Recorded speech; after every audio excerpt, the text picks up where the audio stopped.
Welcome to my educational channel విద్యా ఉద్యోగ సమాచారానికి స్వాగతం. ఈ ఛానల్ ద్వారా నేను మీకు అతి ముఖ్యమైనటువంటి ఇంపార్టెంట్ మెటీరియల్ ఎప్పటికప్పుడు జాబ్ న్యూస్ ముఖ్యంగా నోటిఫికేషన్స్ అయితే అందించడం జరుగుతుంది. ఛానల్ని తప్పకుండా సబ్స్క్రైబ్ చేసుకోండి. డిఎస్సికి సంబంధించి కూడా మరి చాలా వీడియోస్ అయితే గతంలో అప్లోడ్ చేయడం జరిగింది. దాంట్లో చాలా ప్రశ్నలు కూడా వస్తున్నాయి. అటు జనరల్ నాలెడ్జ్ కావచ్చు, కంటెంట్ కావచ్చు, ఏరియాస్ నుంచి ముఖ్యంగా తెలుగు కూడా చాలా వీడియోస్ ఉన్నాయి. ఒకసారి చూడండి మీరు. ఎస్జిటికి సంబంధించి మనకు 22/7/2024 డిఎస్సిలో అడిగిన కొన్ని ప్రశ్నలు అయితే మనం ఇక్కడ డిస్కస్ చేద్దాం. అంటే క్వశ్చన్ పేపరు ఏ విధంగా వస్తుంది, అంటే ఇంకా ఏవైనా మన ప్రిపరేషన్లో లాస్ట్ ఇంకా రాయని వాళ్ళు ఎవరైనా ఉంటే ఒక ప్లాన్ చేసుకోవడానికైతే ఇది తప్పకుండా ఉపయోగపడుతుంది. అయితే ఇప్పటిదాకా అబ్జర్వ్ చేసింది ఏంటంటే 8th క్లాసు దాటి క్వశ్చన్స్ అయితే రావడం లేదు మ్యాక్సిమం. అంటే 8th క్లాస్ వరకు అయితే మనకి ఇక్కడ క్వశ్చన్స్ టెక్స్ట్ బుక్స్ నుంచి, అది కూడా డైరెక్ట్ టెక్స్ట్ బుక్స్ నుంచే క్వశ్చన్స్ అడుగుతున్నాడు. కాబట్టి మీరు చివరి మూమెంట్లో ఇంకేదైనా మెటీరియల్ జోలికి వెళ్లకుండా టెక్స్ట్ బుక్స్ మీదనే ముఖ్యాంశాలు, ఇంపార్టెంట్ టేబుల్స్, ఎందుకంటే మీరు చూడండి తెలుగులో అయితే పాఠ్యాంశాల ముందున్నటువంటి టేబుల్ నుంచి డైరెక్ట్గా తీసుకొని అది ఏ ప్రక్రియకు చెంది పలానా పాఠ్యాంశంలో ఇతివృత్తం ఏంటి, ఇలాంటి ప్రశ్నలు వస్తున్నాయి. కవి పరిచయాలు, రచనలు, వాటి మీద కవుల యొక్క ప్రత్యేకతలు, బిరుదులు, వాటి మీద క్వశ్చన్స్ ఉంటున్నాయి. పర్యాయ పదాలు, నానార్థాలు ఏవైతే టెక్స్ట్ బుక్లో ఇవ్వడం జరిగిందో ఒకసారి మీరు చూసుకోండి.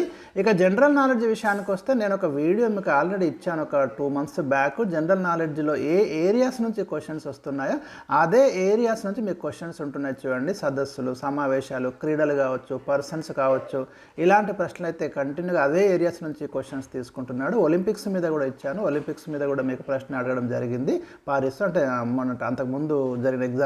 సో ఇది కంటిన్యూ, ఈ ట్రెండ్ మనం గమనిస్తే నిన్న ఒకసారి అంటే జూలై 22 జరిగిన పేపర్ కనుక చూస్తే తబలా వాయిద్యం అంటే జాకీర్ హుస్సేన్ గురించి ఒక ప్రశ్న అడిగినట్టు మనకు తెలుస్తుంది. అంటే ఇవైతే నేను డిఫరెంట్ సోర్సెస్ నుంచి కలెక్ట్ చేసి ఇవ్వడం జరిగింది.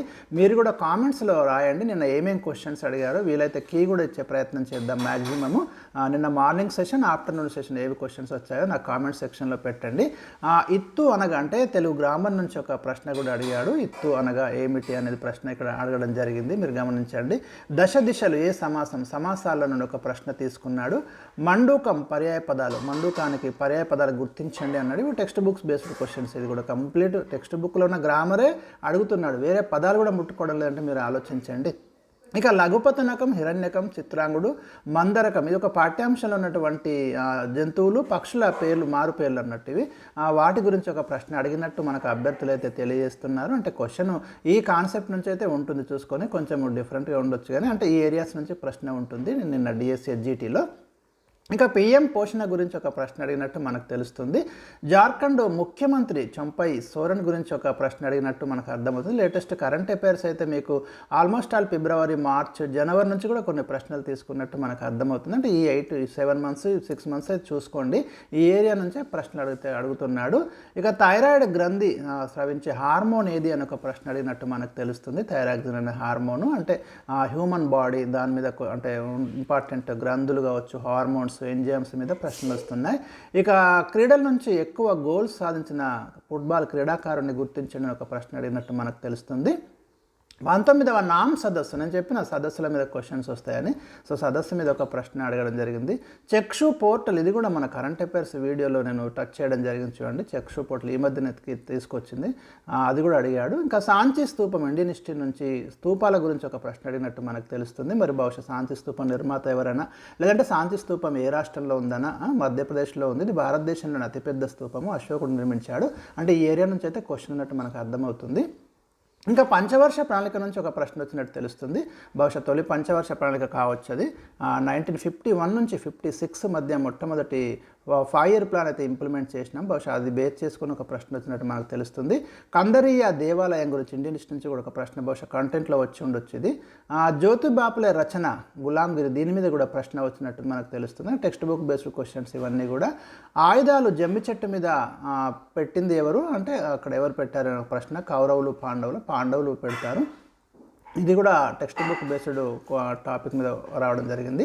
భారత ఒలింపిక్ సంఘం ఎప్పుడు ఏర్పడిందని ఒక ప్రశ్న క్రీడాంశాలకి వెళ్ళి తీసుకున్నాడు. పల్లె అందాలు పాఠ్యాంశం ఏ ప్రక్రియకు చెందింది? చూడండి, ప్రక్రియల మీద క్వశ్చన్స్ అడుగుతున్నాడు. ఇతివృత్తాలు, ప్రక్రియలు, రచనలు చూసుకోండి ఒక్కసారి. వైయక్తిక భేదాలు, లోతాల్ గురించి, సింధు నాగరికత, రేవుపట్నం లోతాల గురించి కూడా ప్రశ్న అడిగినాడు. అంటే బహుశా మరి ఏ రాష్ట్రంలో ఉందన్నాడు, అయితే గుజరాత్లో ఉంది అదైతే. మరి బహుశా దాన్ని ఎవరు వెలికితీశారన్నాడు. చూడండి, కార్బన్ డేటింగ్ పద్ధతి శిలాజాల వయస్సు నిర్ధారించే ఒక ఇంపార్టెంట్ మెథడ్ గురించి ప్రశ్న వచ్చినట్టు తెలుస్తుంది. లిబ్బీ అనే సైంటిస్ట్ అయితే ఈ పద్ధతిని ఆవిష్కరిస్తాడు. ఈ ప్రశ్న అడిగినట్టు మనకు తెలుస్తుంది. రాజ్యసభ పోటీకి కనీస వయస్సు 30 సంవత్సరాలు, ఇది కూడా ప్రశ్న వచ్చినట్టు మనకు తెలుస్తుంది. ఇండియన్ కాన్స్టిట్యూషన్ అంటే ఇండియన్ పాలిటీ నుంచి క్వశ్చన్ తీసుకున్నాడు. తక్కువ తీరరేఖ కలిగిన రాష్ట్రం భారతదేశంలో, ఇది ఒక ప్రశ్న వచ్చినట్టు మనకు తెలుస్తుంది. 42వ రాజ్యాంగ సవరణ పదాలు అనే ప్రశ్న కూడా మరి ఉన్నట్టు తెలుస్తుంది. బహుశా ఆఫ్టర్నూన్ మార్నింగ్ మొత్తానికైతే ఈ ప్రశ్న కూడా వచ్చినట్టు మనకు తెలుస్తుంది. మాతలకు మాత సకల సంపత్ సమేత అన్నది ఎవరో ఒక ప్రశ్న వచ్చినట్టు తెలుగు నుంచి. ఉత్తర హరివంశంలో కృష్ణుడు రుక్మిణి ఆడిన ఆట అనే ఒక ప్రశ్న కూడా ఉన్నట్టు మనకు అర్థమవుతుంది. చూడండి క్వశ్చన్స్ ఎట్లా ఉన్నాయంటే టెక్స్ట్ బుక్లో నుంచి. రాయప్రోలు సుబ్బారావు రచన కానిది అని ఒక ప్రశ్న అడిగినట్టు తెలుస్తుంది. ఇచ్చేసి మరి ఇంకేమైనా డిఫరెంట్గా అడిగినాడో చూడండి, కామెంట్స్లో నాకు రాయండి ఏమేమి క్వశ్చన్స్ వచ్చినాయి. పన అనగా వెండి నాణం, ఇది ఒక ప్రశ్న కూడా వచ్చినట్టు తెలుస్తుంది మన కాయిన్స్ నుంచి. 73వ రాజ్యాంగ సవరణ ఎవరి కాలంలో జరిగింది? అప్పుడైతే మనకు పివి నరసింహారావు ప్రధానమంత్రిగా ఉన్నాడు, సో ఆయన కాలంలో జరిగింది. ఇది పంచాయతీరాజ్ వ్యవస్థకు రాజ్యాంగబద్ధ హోదానిచ్చినటువంటి సవరణ. 1992లో ఈ సవరణ జరిగింది. 93 నుంచి ఇది ఇంప్లిమెంటేషన్లోకి వచ్చింది, ఏప్రిల్ 24, 1993. సో దాని మీద ఇది ఇంపార్టెంట్ అన్నట్టు. దీని ద్వారానే మనం భారత రాజ్యాంగంలో 11వ షెడ్యూల్ను చేర్చి పంచాయతీరాజ్ సంస్థలకు రాజ్యాంగబద్ధ హోదా ఇవ్వడం జరిగింది. చాలా ఇంపార్టెంట్ ఇవి. 73, 74 ఇప్పుడు కాదు, 1998 డిఎస్సీలో కూడా ప్రశ్న ఉంది 73వ రాజ్యాంగ సవరణ గురించి. అంటే మీరు అర్థం చేసుకోండి. చైల్డ్ ప్రొటెక్షన్ యాక్ట్ గురించి కూడా ప్రశ్న వచ్చినట్టు మనకు తెలుస్తుంది. హుమాయూన్ సమాధి ఎక్కడ ఉంది? ఈ ప్రశ్న కూడా వచ్చినట్టు మనకు తెలుస్తుంది. సో ఇవి మనకు ఈ ట్రెండ్ కనుక మనం గమనించినట్టయితే టెక్స్ట్ బుక్ బేస్డ్ కంటెంట్ మీద ఎక్కువ ఫోకస్ చేయండి. జనరల్ నాలెడ్జ్లో క్రీడాంశాలు, ఆయా రంగాలలో ప్రసిద్ధులైన వ్యక్తులు, సదస్సులు, ముఖ్యమైనటువంటి వ్యక్తుల నియామకాలు, అంటే మీకు అడిగాడు చంపై సోరెన్ రీసెంట్గా మీకు ముఖ్యమంత్రి, ఇట్లాంటివి అయితే క్వశ్చన్స్ వస్తున్నాయి. సో మీ కామెంట్స్లో నాకు ఇంకా మిగతా క్వశ్చన్స్ కూడా మీరు పెట్టండి. వీలైతే మనం కీ కూడా తయారు చేసే ప్రణాళిక చూద్దాము. మిగతా డిఎస్సి వాళ్ళకైతే ఇది ఒక ఉదాహరణ తీసుకొని మీ ప్రిపరేషన్కి తుది మెరుగులు దిద్దుకోండి. ఛానల్ని మరి వీడియోను లైక్ చేయండి, షేర్ చేయండి.